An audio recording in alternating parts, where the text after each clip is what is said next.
Bapak, untuk memulai pengajian kita pada hari ini, mari kita berdoa. Berdoa mulai. Berdoa selesai. Absen dulu dahulu ya. Siapa? Mas Amin hadir Pak. Rekan-rekan Hadir Pak. Sulistiani Hadir. Ade Setiawati Gultom Masuk. Mantu Apa? Emraita Terpatri Apa? Ahmani Nopal Apa? Enam Terlohuri Apa? Emmanuel Julianji Hadir. Banyak masuk Rizky Batiwi Siapa? Ada Kurniawan Saya Pak. Marwa Zatranisha Hadir. Rizky Dapat Hadir Pak. Mani Masari Edirman Pertama MSC Sumantri Apa? Abi Pratama Saya Pak. ada yang menang juga? Siapa nama? Rehan.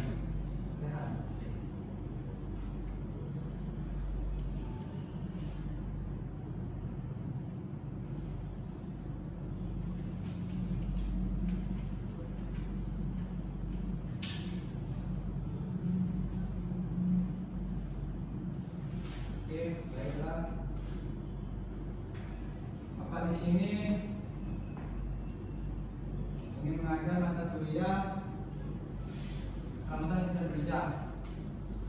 Ada tahu tak keselamatan kisah kerja itu apa? Ketiga, Pak. Benar, tiga. Prosedur yang dilakukan pada saat bekerja Pak. Oke, baik. Betul. Siapa namanya? Tidak apa Pak. Tidak apa. Tapi sebelum Bapak mulai materi sistem selamat kerja, Bapak akan mengingat kembali tentang apa itu keselamatan kerja.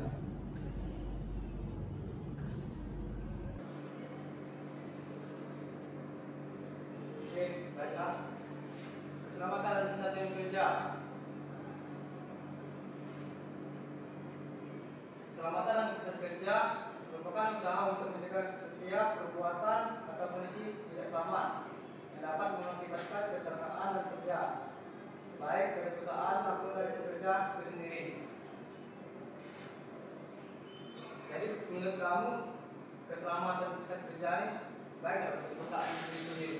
Baik, Pak. Baik. Jadi menurut kalian wajib atau tidak? Wajib. Tujuan ketiga mencegah terjadinya kecelakaan kerja dan penyakit, melindungi keselamatan kesehatan tenaga kerja, meningkatkan efisien kerja, sumber-sumber produksi dapat berjalan secara lancar tanpa adanya hambatan. Contoh, ini contoh ketiga. Bisa kita lihat dari gambar yang ada di bawah. Dan menyediakan alat pelindung diri APD seperti helm, sepatu, kacamata, sarung tangan, baju APD, menyediakan peralatan keselamatan kesehatan kerja, pelatihan selamat kerja, asuransi, fasilitas dan sarana kesehatan. Asuransi itu misal kita lagi kerja dan kita terjadi kecelakaan di dalam perusahaan, itu ada asuransi dari perusahaan biasanya. Nah, alat pelindung diri ada sudah.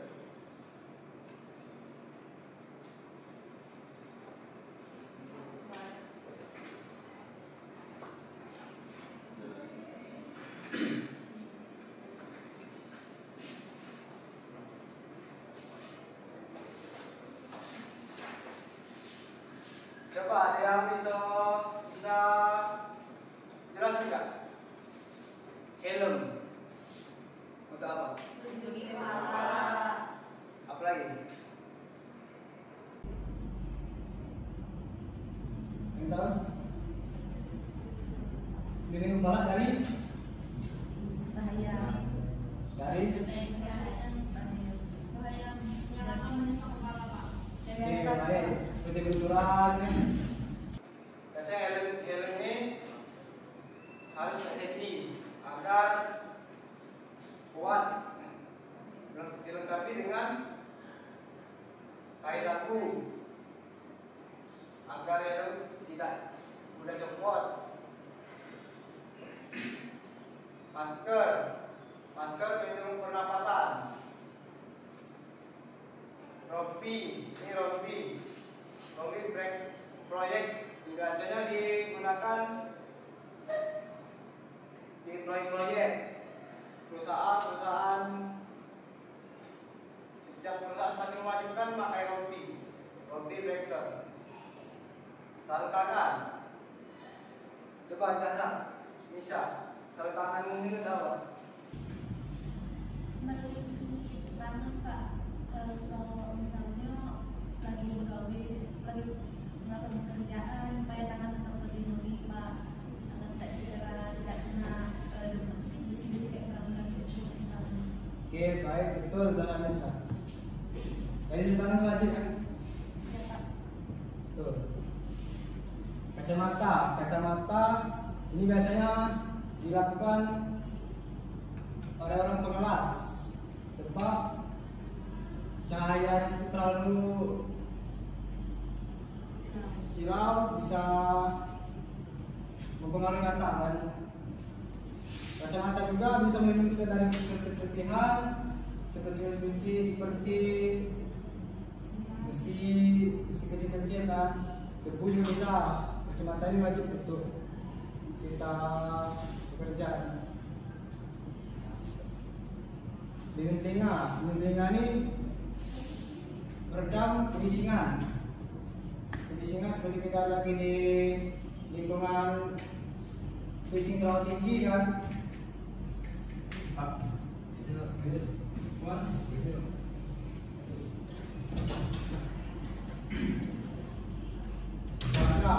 Seragam biasa dibilang bersemak ini wajib ya untuk kita sebagai mekanik apalagi. Tapi rompi wajib dipakai saat kita kerja lapangan.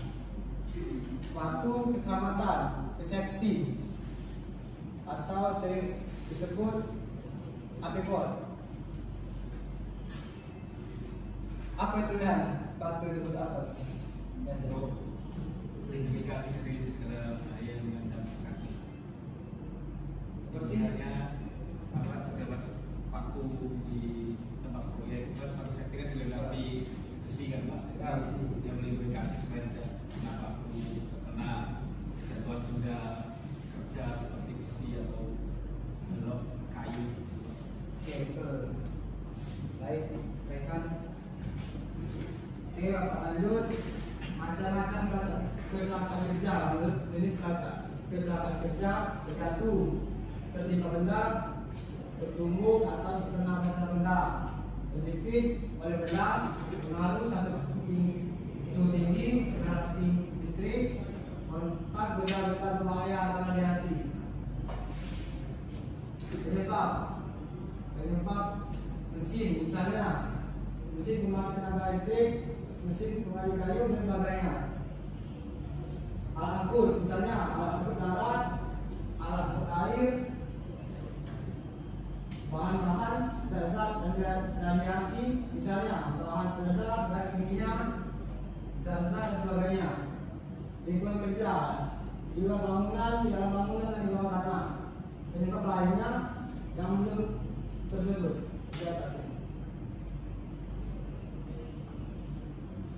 Nah ini bahaya untuk kita sebagai pekerja, apalagi proyek di perusahaan. Pokoknya bila luka-luka permainan pada tulang, dislokasi, serum, redam otot, memar, dan luka dalam yang lain, amputasi luka di permukaan.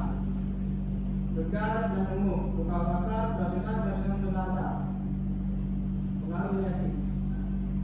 Coba apa lainnya? Kalau terjadinya seperti yang di depan ini, cedera tulang, luka mata, rumah, siapa yang berusaha kita sendiri? Tuh, kami kita sendiri yang bisa kerja. Kalau perusahaan masih bisa cari orang lain.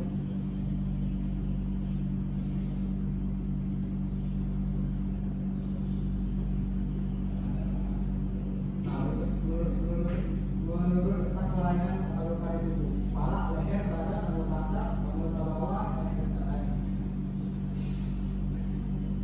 Penyebab. Nah, penyebab ini biasanya sembrono, tidak berhati-hati, tidak mematuhi aturan, tidak mengikuti standar prosedur kerja, tidak memakai alat sendiri, kondisi barang yang padat dan lemah. Kondisi barang yang lemah ini kalau kondisi sedang sakit, kalau masa bekerja itu dengan tidak bagus kan, masa ini ada baiknya untuk istirahat, untuk memulihkan diri agar bekerja itu dengan aman, tidak memakai alat pelindung diri, tidak pakai APD. APD itu wajib dipakai. Tidak mengikuti standar prosedur kerja. Dan setiap perusahaan dan setiap perusahaan itu pasti ada prosedur sendirinya, tidak memakai peraturan. Sembrono tidak hati-hati. Sembrono tidak hati-hati itu misal lagi bekerja, bercanda sama teman kerja, tidak fokus. Jadi jadinya kita kerja. Kondisi lingkungan tidak aman, termasuk dalam lingkungan alat yang digunakan. Seperti alat-alat tidak wajib digunakan lagi, jadi kecelakaan kerja. Nah, manajemen ketiga. Coba, Pak. Baca. Manajemen ketiga adalah manajemen untuk pengembangan, penerapan, pencapaian, pengkajian, dan pemeliharaan kewajiban ketiga dalam rangka pengendalian risiko yang berkaitan dengan kegiatan kerja agar tercipta tempat kerja yang aman dan efisien serta produktif. Oke, kita akan mulai materi manajemen ketiga ya. Seperti depan ini manajemen ketiga. Manajemen ini untuk membangun, penerapan, pencapaian, pengkajian, kewajiban. Dalam mengendalikan risiko yang berkaitan dengan kegiatan kerja agar tercipta tempat kerja aman dan efisien seperti produktif ini. Sistem ketiga itu sistem manajemen ketiga adalah bagian dari sistem manajemen perusahaan secara keseluruhan yang dibutuhkan bagi pengembangan, penerapan, capaian, pengkajian, dan memelihara kewajiban ketiga dalam rangka pengendalian risiko yang berkaitan dengan kegiatan kerja guna terciptanya tempat kerja yang aman, efisien, dan produktif.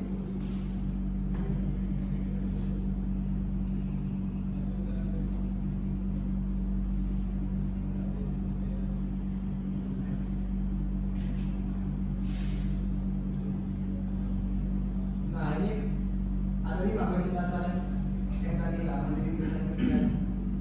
basic dasar 1 bulan depan bulan ketiga, 2 perencanaan bulan ketiga, 3 penerapan ketiga, 4 pengukuran pemantauan evaluasi kerja ketiga, 5 peninjauan secara terakhir untuk kinerja ketiga secara bersinambung.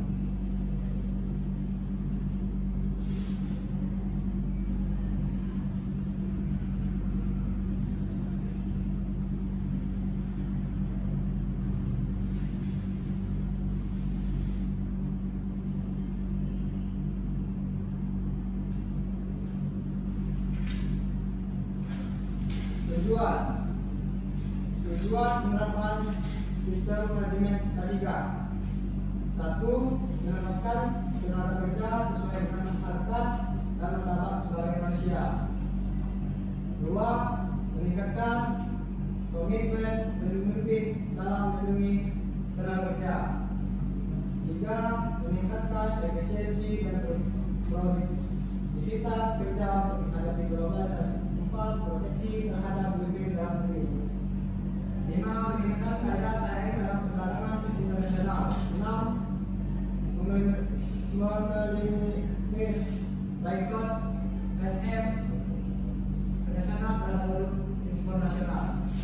Meningkatkan pencegahan kecelakaan melalui pendekatan sistem. 4. Mencegah terhadap problem sosial yang terkait dengan pendapatan tingkat.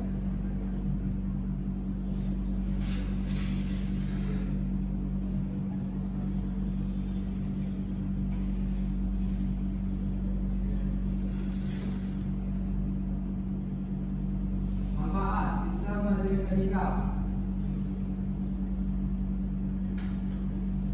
Manfaat 1. Memberikan perlindungan pada karyawan. Tujuan pertama menerapkan SMK3 ini adalah untuk memberi perlindungan terhadap para pekerja, karena bagaimanapun sumber daya manusia SDM merupakan aset penting bagi perusahaan. Karena perusahaan harus memberikan jaminan terhadap keselamatan kerja karyawan.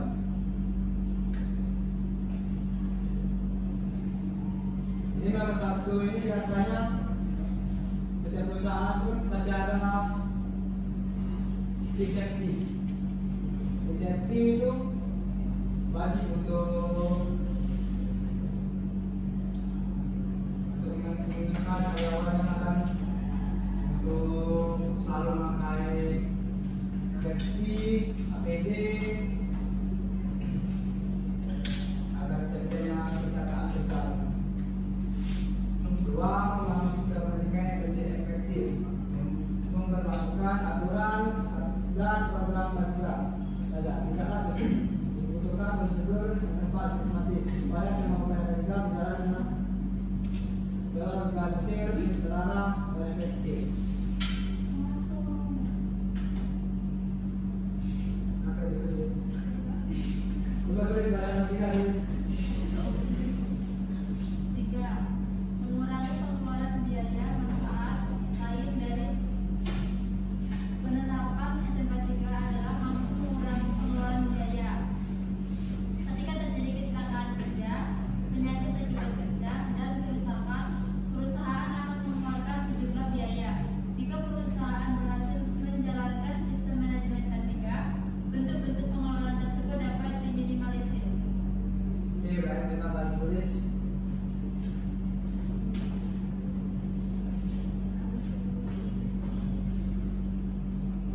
Jadi manfaat sistem manajemen ini wajib bagi perusahaan untuk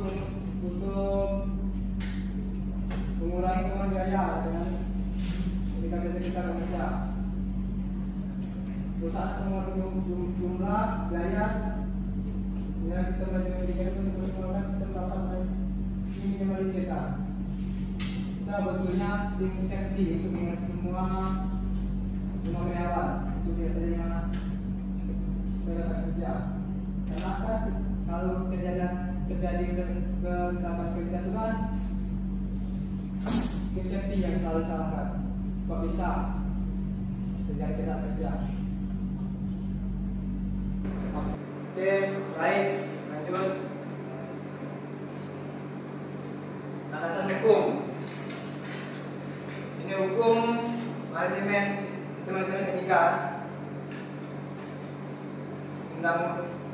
Undang-undang peraturan pemerintah PPP dan peraturan Menteri Permen Ketenaga Kerjaan. Ini perangkat aturan menjadi dasar hukum untuk sistem manajemen K3. Undang-Undang Nomor 1 Tahun 1970 tentang keselamatan kerja. Undang-Undang Nomor 13 Tahun 2003 tentang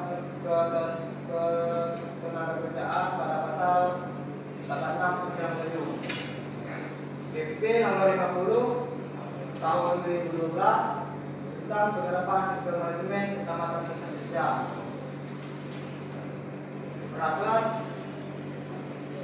Peraturan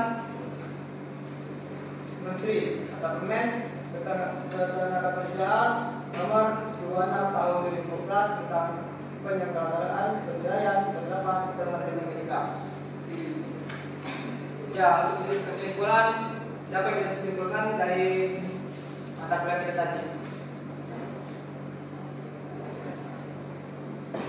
Abi bisa menyimpulkan? Belum. Ya Pak, Siap, silakan. ketika itu penting Pak untuk melindungi diri kita dari bahaya. Oke, betul. Ketika sangat penting untuk kita sebagai perusahaan, apalagi sangat penting itu kan. Ya Pak. Oke, baik. Bapak tutup pertemuan kita hari ini. Wassalamualaikum warahmatullahi wabarakatuh. Waalaikumsalam.